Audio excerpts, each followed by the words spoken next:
Shalom, mis hermanos. Una vez más estamos aquí reunidos para estudiar, para meditar en la palabra, para inquirir en la palabra que el Eterno dio, en este caso, a Moisés, ¿verdad? Que fue de las primeras revelaciones que hizo Elohim para con la humanidad, para con Israel. Amén. Por medio de Moisés. Hemos venido estudiando el libro de Éxodo, capítulo 14. Hemos venido estudiando acerca de la redención que hizo Elohim, que hizo Yahweh para Israel en medio de Egipto. Amén. Ya pasó la noche de Pascua, y ahora entonces Israel ha salido a su libertad. Amén. Ha salido rumbo al monte Sinaí a encontrarse y alabar y a exaltar al Señor. Dice 14, versículo 1: Habló Yahweh a Moisés diciendo: habla a los hijos de Israel que se vuelvan y acampen delante de Pijahiró, entre Migdol y el mar, delante de Baal-Zephón, frente a él acamparéis junto al mar. Estos nombres están en su nombre original. Amén, porque claramente son nombres que pues tienen un significado, cada lugar. Pijahiró, lo que pi es la palabra que se usa para la palabra boca, así que el lugar tenía que ver con algo que alguna montaña, alguna cueva que tenía que ver con una forma de boca allí, ¿verdad? Y también estaba Baal-Zephón, que Baal es la palabra que se usa para Señor, ¿verdad? Y Zephón tiene que ver como con una oscuridad, una cueva, una profundidad. Amén. Así que son lugares que estaban establecidos allí en el territorio de Egipto. Amén. Y al quien el Señor curiosamente les dicen que tienen que, yendo en huida, yendo hacia adelante, ahora les pide que por medio de Moisés que retornen, que se vuelvan y se ubiquen en este lugar. Amén. Una de las cosas que vamos a tratar de entender hoy a través de esta porción y de la acción de Yahweh, la acción de Elohim, es que todo lo que Elohim hace claramente tiene finalidad bendecirnos, ¿verdad? Traer bendición a nuestra vida. Pero ¿cuál es la principal prioridad de Elohim en toda su obra? ¿Qué es lo primordial para él? Y eso tenemos que entenderlo, porque como creyentes, como siervos, como hijos de Elohim o del Padre, tenemos que entender que la prioridad de Elohim es la gloria de él, es que él se glorifique, que él sea exaltado primeramente, y luego claramente esa exaltación, esa obra también va a traer una bendición para la vida de aquellos que él quiere bendecir. Amén. Así que esto es importante porque lo vemos en la vida del Mesías. El Mesías vino no para ser bendecido él, amén, aunque recibió bendición también a través de la resurrección, a través de la exaltación. Pero él vino primeramente para glorificar el nombre del Padre, para dar gloria al Padre. Amén. Y esa gloria se la dio a través de la obediencia, del sacrificio. Así que Elohim, el Padre, lo puso a su Hijo en una condición, en una situación donde tenía que obedecer, sufrir, padecer, morir para gloria del Padre y para bendición de Israel y de la humanidad. Amén. Así que ahora Elohim le dice a Moisés: dile que regresen y se ubiquen en ese lugar. Amén. Moisés sabe lo que va a pasar, porque claramente el Eterno le dice: y Faraón dirá de los hijos de Israel: ellos están extraviados por el país, el desierto los encerró. O sea que de cierta forma lo que Elohim está haciendo es que en su sabiduría va a motivar el corazón de Faraón para que haga lo que él quiere que haga, No es que lo va a forzar, porque Elohim no forza a Faraón a hacer nada, pero sí lo hace, que lo pone en condición de que Faraón entonces se anime, ¿verdad? A través de lo que percibe, se anime a hacer lo que en su soberbia, en su rebelión, él va a hacer. Amén. Y esto es la sabiduría de Elohim, cómo maneja él aún el pensamiento y el corazón y la intención del corazón de las personas. Amén. Conociendo lo que cada persona es. Lo vemos en el caso de Judas. ¿Cómo Judas fue escogido para qué? Para un propósito triste, ¿verdad? Que era tener que vender a su maestro. ¿Pero por qué? Porque el Elohim conocía el corazón de Judas. Y aunque anduvo con el Señor, no cambió su corazón. La intención de sus pensamientos no cambiaron. Amén. Entonces, fíjese bien que lo que el Eterno sabe que Faraón va a pensar es que cuando los vea que ellos quedan en ese lugar, es que están extraviados, están perdidos. O sea, es lo que Faraón va a pensar, ¿verdad? Pero el Eterno sabe lo que él está haciendo y por qué los pone allí. Es para provocarlo que él haga lo que Elohim quiere que él vaya a hacer. Amén. Dice, yo endureceré el corazón de Faraón y los perseguirá. Entonces seré glorificado por medio de Faraón. ¿Qué es lo que busca el Eterno con esto? Glorificarse en la vida de Faraón. Amén. Llevando a Faraón a una acción donde Elohim va a demostrar su poder. Amén. Su mano poderosa. Y entonces el Faraón va a ser avergonzado y va a ser derrotado. Amén. Ese endurecer, recuerden, no es que el Padre realmente endurece, sino que el Padre, conociendo el corazón del Faraón, va a provocar que el Faraón desee perseguir a Israel, poniendo en una condición que cree que están perdidos, que están extraviados. Amén. Y esto es importante porque, recuerden, nosotros somos hijos de Elohim, y nosotros también podemos ser puestos en una situación donde el Eterno quiera glorificarse, y tengamos que poner en una situación donde vamos a estar hasta a punto de pensar que, como que, ¿qué pasó? ¿Verdad? ¿Por qué Dios me pone en esta situación? ¿Por qué Dios me hace pasar por esta situación? Amén. Pero es porque Él quiere glorificarse, y eso tenemos que entenderlo como hijos. Amén. Porque Yeshua, cuando estaba allá en el monte, en el Getsemaní, que dijo, si es posible, pasa de mí esta copa, porque enfrentar la muerte no era cosa sencilla, ¿verdad? Y luego dice, y yo endureceré el corazón de Faraón y los perseguirá. Entonces seré glorificado por medio de Faraón y de todo su ejército. O sea, ahora ya no es solamente Faraón, sino todo su poder. Amén. Y sabrán los egipcios que yo soy Yahweh, y ellos hicieron así. O sea, como que no, para los egipcios no ha bastado todo lo que el Eterno hizo en Egipto. Las 10 plagas que trajo. Amén. Y toda la demostración de poder que hizo allí. Amén. Y eso va a quedar demostrado por lo que el Faraón va a hacer. Amén. Y por eso él tiene que glorificarse aún, una vez más. Amén. Dice, y fue anunciado al rey de Egipto que el pueblo había huido. Y parece que el Faraón, como que en medio de su dolor y de la pena de haber perdido su primogénito y todo esto, como que se había aislado. Amén. Y no estaba como que no estaba pendiente de lo que realmente había ocurrido. Y dice que, y fue trastocado el corazón de Faraón y el de sus siervos. Quiere decir que esto no solamente lo pensó Faraón, sino también lo pensaron sus consejeros, ¿verdad? Contra el pueblo. Y dijeron, ¿qué es esto que hemos hecho? ¿Por qué hemos dejado ir a Israel de nuestra servidumbre?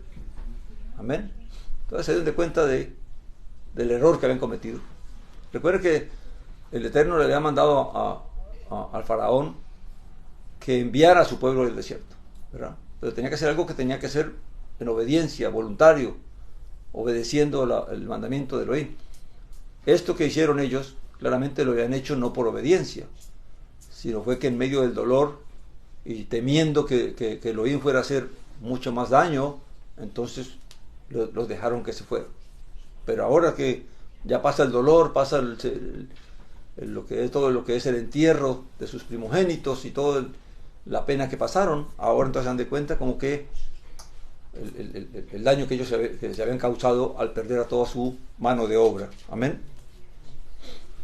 Entonces aparejó su carro, hablando de Faraón, y tomando consigo a su pueblo, tomó 600 carros escogidos y todos los carros de Egipto con capitanes sobre todos ellos. Amén. Así que organizó todo su ejército y partió a perseguir a Israel. Dice: y endureció Yahweh el corazón de Faraón, rey de Egipto, quien persiguió a los hijos de Israel, pero los hijos de Israel habían salido con mano exaltada.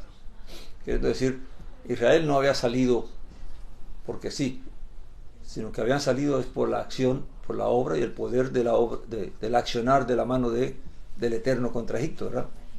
Y eso al Faraón se le olvidó, y a sus siervos, ¿verdad? Se olvidaron de todas las cosas que ya habían vivido, y ahora los enceguece el orgullo y la soberbia, y no quieren perder sus esclavos. Amén. Que por cierto, hablando de este tipo de acciones, a la misma casa de Judá, al mismo reino de Judá le pasó lo mismo. Cuando se vieron oprimidos, ¿verdad? Porque el rey de Babilonia venía a atacar a Jerusalén y a Israel, los judíos habían convenido con el rey de liberar a todos los hermanos esclavos. O sea, todo el que tenía un esclavo judío, un hermano judío esclavo, lo liberó. Pero después que lo liberaron, dice que Sanaquerib tuvo que ir a pelear a otra parte, y ellos vieron que el peligro ya ha pasado. ¿Qué hicieron? Volvieron a retomar a sus hermanos como esclavos, y eso fue lo que vino a traer entonces ya la ira del Eterno, y castigó al reino de Judá, amén, llevándolos al exilio babilónico. Dice que el 9 dice: los egipcios los persiguieron con todos los caballos y carros de Faraón, con sus jinetes y su ejército, y los alcanzaron mientras acampaban junto al mar, al lado de Pijajiró, frente a Baal-Zephón. Quiere que cuando el Faraón pensó esto, ya el Eterno estaba planeando poner a Israel en esa posición. Amén. Y dice que estaba ya cerca Faraón cuando los hijos de Israel alzaron sus ojos, y he aquí los egipcios venían en su persecución. Entonces los hijos de Israel temieron en gran manera y clamaron a Yahweh. Y esto es algo que es normal en todos los seres humanos. ¿Cuándo es que buscamos al Eterno? ¿Cuándo es que clamamos a Él? Cuando tenemos el enemigo en la nuca, ¿verdad? Cuando ya tenemos el toro en el ruedo. Entonces, claramente, y eso es algo típico del ser humano. Amén. Somos muy ambivalentes en eso. Y dice que temieron en gran manera y clamaron a Yahweh, que es bueno que clamaron, pero clamaron fue por la necesidad, no porque realmente quisieran hacer un clamor. Amén. El 11 dice: y dijeron a Moisés: por no haber sepulcros en Egipto nos tomaste para morir en el desierto. ¿Qué es esto que nos has hecho al sacarnos de Egipto? Amén. Y claramente se fueron contra el pobre Moisés, que era el que estaba al frente de la situación, y lo culpan de que él los ha sacado y fíjense que pareciera, para uno hoy en día leer la historia, pareciera como que algo hasta jocoso, ¿verdad? Pero en realidad esto es lo mismo que le pasa a nosotros.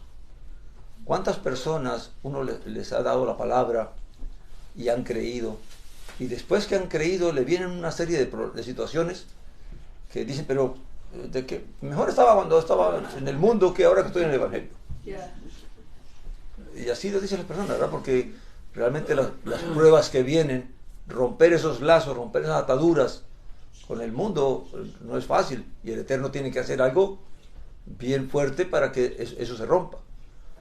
Y es algo que creo que a todos los creyentes les pasa. Al principio, cuando venimos, muchas situaciones se presentan, y no es que se presenten, sino que uno ya las tenía y no las veía, no lidiaba con ellas. Porque todos los problemas que teníamos en los hogares, todos los problemas que teníamos económicos, todos los problemas que teníamos de salud, porque abusábamos de nuestro cuerpo tomando, comiendo, trasnochando, ¿verdad? Entonces todas esas cosas estaban con nosotros, sino que como nos divertíamos y las arreglábamos fácilmente, pues no era, uno no la da tantamente. Pero ahora que viene al Evangelio y empieza a querer cambiar de la vida, entonces ve que en realidad yo tenía un montón de problemas, amén, pero que el Eterno quiere que nosotros realmente lo solucionemos, amén. Dice que no es esta la advertencia que te hicimos en Egipto. Parece que esto ya lo hablaron mucho antes de que yo salir, ¿verdad? Diciendo, renuncia a nosotros. Fíjate lo que le pidieron allá en Egipto. O sea que déjanos tranquilos. ¿Para qué nos quiere llevar al desierto? ¿Para matarnos? ¿Para que moramos allá? Mejor servimos a los egipcios, estamos tranquilos. Y fíjate que ese pensamiento no se va de los israelitas. Pensar que estaban mejor cuando estaban en Egipto. Pensar que era mejor servir a los egipcios que buscar la libertad, que caminar hacia la libertad. Y eso le pasa al ser humano. Porque como la vida que vivía, pues le traía ciertas satisfacciones a la carne, de alegrarse, de emborracharse, de comer, de deleitarse. Entonces, ahora que viene el Evangelio y viene el ser libre realmente, pero el mundo, la gente no lo ve así. La gente no lo ve como libertad, lo ve como una pérdida. Y eso le está pasando a Israel. Amén. Está viendo, es preferible servir, no perder eso que perderlo todo, ¿verdad? Y así piensa el ser humano en cuanto a la libertad espiritual. Amén. Dice que pues mejor es para nosotros servir a los egipcios que morir en el desierto. Pero Moisés respondió al pueblo, no temáis, estad firmes y ved la salvación de Yahweh que él hace hoy por vosotros, porque los egipcios que vistes hoy no los volveréis a ver nunca más. Amén. Claramente aquí podemos ver una gran diferencia entre lo que es el que está en comunión con el Eterno y el que no está en comunión con el Eterno. Amén. El que está en comunión con el Eterno lo guía, le ilumina, le ayuda a entender, le ayuda a comprender las cosas. Amén. Que no es, hay que vivirlas y que cuestan trabajo. Creer, obedecer, no es fácil, pero es más fácil cuando el Eterno te ayuda a comprender por qué es que debes obedecer, por qué es que tienes que pasar por esta situación o por aquella situación. Amén. Que estar pasando por una situación sin saber por qué la paso, por qué la vivo. Entonces, la paz que tenía y la confianza que tenía Moisés con Elohim, con lo que estaba pasando, no la tenía el pueblo. Amén. Porque solamente a él se le había revelado el plan, el propósito por el cual Elohim estaba haciendo este movimiento. Amén. Mientras que el pueblo claramente está, y es por la misma falta de fe del pueblo, ¿verdad? Porque vemos que desde Egipto mismo ya están poniendo pretexto y no están queriendo salir, están prefiriendo ser esclavos que salir a ser libres. Amén. Así que ese es el corazón de la gente. Esa es la palabra que dijo Yeshua cuando dijo que el sembrador salió a sembrar y la semilla cayó en el camino, otra cayó entre espinos, otra cayó entre piedras, otra cayó en buena tierra. Amén. Porque el Evangelio le recibe mucha gente, y mucha gente lo oye y lo cree, pero hay unos que creen por un tiempo, porque vienen las preocupaciones, vienen los afanes, vienen las mentiras del mundo, y quitan la poquita palabra que habían recibido. Amén. Y ahogan en los problemas y necesidades que se presentan. Amén. Entonces dice que, pero Moisés respondió al pueblo, no temáis, estad firmes y ved la salvación que Yahweh, que él hace hoy por vosotros, porque los egipcios que visteis hoy no los volveréis a ver nunca más. Yahweh luchará por vosotros y vosotros estáos quietos. Amén. Es curioso porque una de las cosas que la Escritura nos revela en el libro de Hebreos, ¿por qué es que el hombre se hace sumiso a la carne y al mundo? porque es que Satanás puede seducir fácilmente al ser humano a través de la vanidad y la vanagloria del mundo y de los deleites y deseos de la carne, porque la Escritura dice que es por el temor a la muerte. El hombre tiene miedo a la muerte, el hombre tiene miedo a morir, pero no solamente a la muerte física en realidad. Hay gente que tiene miedo a morir y pasar desapercibido en este mundo, y por eso que se afanan, que hay que escribir un libro, que hay que sembrar un árbol, que hay que hacer algo para dejar huella, para dejar renombre, ¿verdad? Entonces, porque la gente tiene temor de morir y pasar desapercibido, y pasar como que nunca existió, ¿verdad? Hay gente que tiene temor de eso. Hay gente que tiene temor de ser pobre toda la vida. Hay gente que tiene temor de todos. Hay gente que tiene temor de ir a una cárcel. O sea, todos pero el temor a la muerte significa es el saber que vas a morir y qué hiciste con tu vida, ¿verdad? Entonces, fíjate bien que una de las cosas que se requiere para poder servir al Eterno es perder temor a la muerte. Es perder temor a los pensamientos que el mundo tiene de que yo tengo que ser alguien para entonces no pasar desapercibido. Como dijo Jesús, ¿de qué te sirve ganar el mundo si pierdes tu alma? ¿De qué te sirve dejar un renombre aquí si al fin y al cabo en el día del juicio vas a parar al lago del fuego? Amén. Pero para eso nosotros tenemos que aprender ¿qué? A no temer la muerte, a no temer las cosas. Y fue lo que le pasó a los discípulos con Jesús. ¿Por qué lo dejaron solo el día que vinieron por él los soldados? Porque tenían miedo a morir. Amén. Y tuvieron que ser puestos en esa situación de ver llevar a su maestro, llevárselo, y ellos tener que huir y correr para no morir. El mismo Pedro tuvo con todo su orgullo que era, ¿verdad? Y demostraba que era fuerte. A la hora de la verdad tuvo que pasar por la prueba de negarlo 3 veces en la misma noche. Amén. ¿Pero por qué? Porque tenían que pasar por eso para que cuando ya lo ven resucitado, vemos que ya los discípulos pierden el temor ¿a qué? A la muerte, pierden el temor a ser encarcelados, pierden el temor a ser latigados, pierden el temor a todas esas cosas que antes en la carne uno sentía.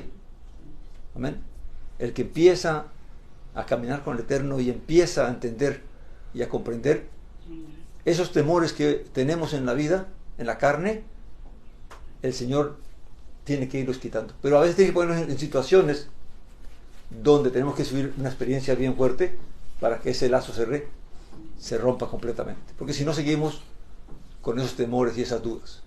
Amén. Entonces dice que Él luchará por vosotros y vosotros quedaos quietos. Entonces Yahweh dijo a Moisés, ¿por qué clamas a mí? Di a los hijos de Israel que se pongan en marcha. Amén. Y tú alza tu vara, extiende la mano sobre el mar y divídelo, y entren los hijos de Israel en medio del mar por lo seco. Amén. Ya Moisés está acostumbrado a recibir órdenes, ¿verdad? No hace nada sin que el Eterno se lo ordene. Así que él, claramente, aunque sabe lo que está ocurriendo, pero no sabe cuándo es el momento de actuar, y el Eterno tiene que decirle, ya no es hora de clamar, sino que es hora de actuar. Y a veces a nosotros en la vida nos va a pasar eso, en que el Eterno nos va a decir, ya basta de tanto orar y tanto ayunar, hay que obrar, hay que hacer. Hay que emprender a hacer lo que el Eterno nos mandó a hacer. Y el poder que nos ha dado para hacerlo. Amén. Dice, y yo por mi parte, dice, endureceré el corazón de los egipcios para que entren tras ellos, y seré glorificado en Faraón y en todo su ejército, en su carro y en sus jinetes. Fíjense bien que una vez que se abre el mar y que los egipcios ven a los israelitas entrando por el mar, no se detienen a pensar en lo que está pasando. Es tanto la soberbia, la rebelión que tienen, el deseo de atrapar a los israelitas y de demostrar su poder, que se enceguecen. Y eso es lo que la Escritura llama que el Señor endurece el corazón. O sea, la gente no alcanza a comprender y a entender lo que está ocurriendo, sino que lo que los guía es el deseo, el anhelo que tienen de hacer lo que quieren hacer. Y eso le pasa al mundo. Y le pasa a muchos que recibimos el Evangelio. Porque en nuestro deseo de alcanzar las cosas que buscamos, nos enceguecemos y solamente miramos eso y no miramos el peligro, no miramos realmente lo que está ocurriendo, porque no podemos percibirlo.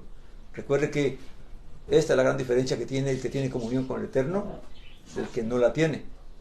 El que tiene comunión, el Eterno le va a hacer ver, le va a hacer entender, le va a hacer comprender. El que no tiene, ¿qué dice la Escritura? Que el avispado, dice la palabra, ¿verdad? O el entendido, dice, ve el peligro y ¿qué hace? Se retira. Y lo aparta. Pero el necio, ¿qué pasa? Dice, viene y recibe ¿qué? El golpe. Luego dice que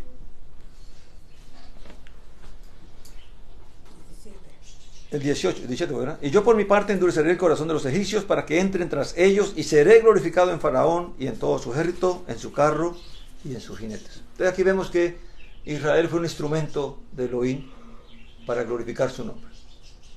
Lo hizo pasar por esta experiencia tan pues traumante para ellos, ¿verdad? Que no es nada alegre ver que alguien te está persiguiendo para matarte o para destruirte. Amén. Y claramente, pero el propósito del Eterno era ¿qué? Glorificarse. Este es el punto central de esta enseñanza. Que nosotros entendamos que muchas, por la gloria del Eterno, podemos ser puestos en situaciones donde tenemos que pasar una aflicción o pasar un dolor, pero es porque Él quiere ¿qué? Glorificarse. ¿Amén? Y que no lo veamos como un castigo, porque a veces nos enseñan a ver como que algo malo hiciste, como le pasó a Job, ¿verdad? Con sus amigos. Y siempre están buscando la razón del pecado, de por qué nos pasa lo que nos pasa. No. El Eterno nos puede poner en situaciones donde realmente no tenemos ninguna razón de condenación o de culpa, sino que es porque Él quiere glorificarse. Él quiere salvarme de esa situación, pero a su manera. Pero yo tengo que estar puesto ahí para poder sentir lo que el enemigo puede hacer. Amén. Dice: entonces el ángel de Elohim que marchaba delante del campamento de Israel se puso, el ángel es el Malak, ¿verdad? El mensajero celestial, dice que marchaba delante del campamento de Israel, se puso detrás de ellos y la columna de nube se movió de delante de ellos y se colocó en su retaguardia. O sea que a ellos los acompañaba la columna, lo que hacía la columna era un malak, un mensajero celestial. Amén. Que era el que hacía que estas cosas ocurrieran. La columna de fuego, la columna de nube. Él se movió hacia atrás, hacia la retaguardia, para que los egipcios no se acercaran y no pudieran hacerle daño a los israelitas en la parte de atrás, ¿verdad? Y luego dice que iba entre el campamento de Egipto y el campamento de Israel. O sea, se movía en ese espacio que había entre un pueblo y otro pueblo. Y era nube y tinieblas, pero iluminaba la noche y no se acercó uno al otro en toda la noche. Fíjense que por una parte era oscuridad para los egipcios y el otro frente era luz para Israel. Amén. Uno cuando piensa en estas cosas, piensa lo mismo que le pasó a los judíos cuando condenaron al Señor, ¿verdad? ¿Qué fue lo que los llevó a ellos a enceguecerse a tal punto de querer desearle la muerte a Él? Que se llenaron de orgullo, se llenaron de odio hacia Él, de envidia hacia Él, y pensaron solamente en el beneficio material y no pensaron realmente en la obra que el Eterno estaba haciendo por ellos. Amén. Y así pasa muchas veces, o así pasa en la vida de muchos creyentes o muchas personas que no ven el beneficio, no ven la bendición en el Evangelio, sino solamente lo que ven es la renunciación, el negarme a cosas, el no hacer cosas, pero no vemos realmente la bendición que hay detrás de todo ello. Amén. Y Moisés extendió su mano hacia el mar e hizo que el mar se retirara por medio de un recio viento oriental toda la noche, y las aguas fueron divididas, y el mar llegó a ser un sequedal. Amén. Se hizo un camino, el viento hizo que el mar se separara, y el viento también, el ruaj, que la palabra viento en hebreo es ruaj. El ruaj lo que hacía era que no solamente separaba, sino que contenía el agua. Amén. Para que no se volviera a unir. Entonces los hijos de Israel entraron por medio del mar sobre lo seco, y las aguas les fueron como muro a su derecha y a su izquierda. Los egipcios reanudaron la persecución, y toda la caballería de Faraón, sus carros y sus jinetes, entraron tras ellos en medio del mar. O sea, cuando ya Israel había entrado, estaba pasando, ahora la nube se quita para que los egipcios avancen y entren. Amén. Y ellos no están viendo nada de lo que pasó. Recuerden que ellos tienen esa oscuridad. Así que lo que pasó de abrirse el mar, ellos ni cuenta se dieron. Ellos lo que ven es el camino por donde entró Israel. Amén. Dice que el 20 dice, pero en la vigilia del alba, o sea, al amanecer, aconteció que Yahweh miró desde la columna de fuego y desde la nube al campamento de los egipcios, y perturbó el campamento de los egipcios, torciendo las ruedas de sus carros, de modo que los conducían con dificultad, por lo que los jinetes dijeron, huyamos delante de Israel, porque Yahweh pelea por ellos contra los egipcios. Y aquí se dio lo que dijo el Eterno, ¿verdad? Ellos conocerán quién es Yahweh. ¿Por qué? Porque claramente reconocieron que lo que le estaba pasando no era, ya cuando se dieron de cuenta de lo que estaba pasando, era muy tarde. Amén. Y entendieron de que realmente era el Elohim de Israel que estaba peleando a favor de los israelitas. Y es curioso porque la liberación para los discípulos del Mesías vino también, ¿a qué hora? Al amanecer, que fue cuando resucitó el Mesías. Amén. Y allí fue cuando ellos realmente pudieron comprender lo que era la obra del Padre a través de Yeshua de Nazaret. Amén. Dice, entonces Yahweh dijo a Moisés, extiende tu mano sobre el mar y vuélvase las aguas sobre los egipcios, sobre sus carros y sobre sus jinetes. Y Moisés extendió su mano sobre el mar, y al amanecer el mar se volvió a su impetuosidad, y los egipcios al huir, o sea, quisieron devolverse cuando vieron las cosas, ¿verdad? Chocaban contra él. ¿Cree que el agua se cerró? Ellos entraron y el agua no se cerró de allá para acá, sino de aquí para allá. Y cuando ellos quisieron devolverse, ya el agua, se encontraron con que el agua ya estaba aquí, volviéndose a su lugar. Amén. Y los egipcios al huir chocaban contra él. Así trastornó Yahweh a los egipcios en medio del mar. Las aguas retornaron y cubrieron los carros, los jinetes y todo el ejército de Faraón, que había entrado tras ellos en el mar. No quedó ni uno de ellos. ¿Cree que el Faraón se salvó? El Faraón no entró. Entró fue su ejército. Amén. Pero ¿cuál sería su derrota? De ver cómo todo su ejército había sido ¿qué? Destruido sin necesidad de una lanza ni de una espada, sino que por la obra del Eterno. Amén. Dice que el 29 dice, sin embargo los hijos de Israel anduvieron por lo seco en medio del mar, y las aguas les fueron por muro a su derecha y a su izquierda. Así salvó Yahweh aquel día. Recuerda que la palabra que está allí de salvar es el mismo nombre de nuestro Señor, ¿verdad? O es relativo al nombre del Señor, que es Yeshua, ¿verdad? Que viene de Oshia. Salvar. Dice, así salvó Yahweh aquel día, o liberar a Israel de manos de los egipcios, e Israel vio a los egipcios muertos a la orilla del mar. Hablando de esa palabra de Yeshua, porque muchas personas que nos escuchan por las redes dirán por qué usamos Yeshua, ¿verdad? En vez de Jesús. De Jesús, el Cristo, ¿verdad?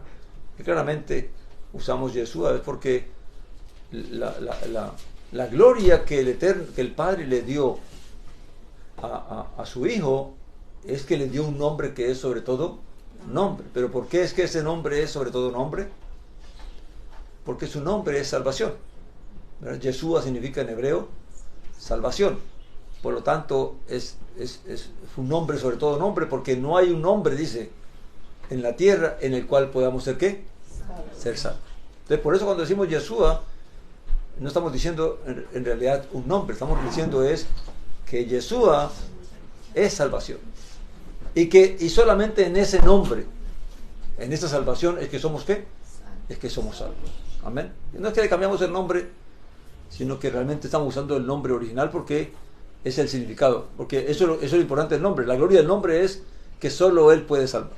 O solo por Él podemos ser salvos. Amén. La mejor traducción para Yeshua sería Salvador o salvación. Amén. Que muchas personas llaman ¿qué? Así se llama, ¿verdad? Salvador. Dice que 31, y ya terminamos, dice: e Israel vio el gran poder que Yahweh había ejercido contra los egipcios, y el pueblo temió a Yahweh y creyeron en Yahweh y a Moisés su siervo. Amén. Fíjense que no dice que creyeron, y esta es la justicia de la fe que no se le aplicó a Israel, ¿verdad? Porque ¿qué dice la palabra en cuanto a Abraham? Dios le prometió algo, ¿verdad? ¿Y qué dice la escritura? Que él le creyó, ¿verdad? Y dice que por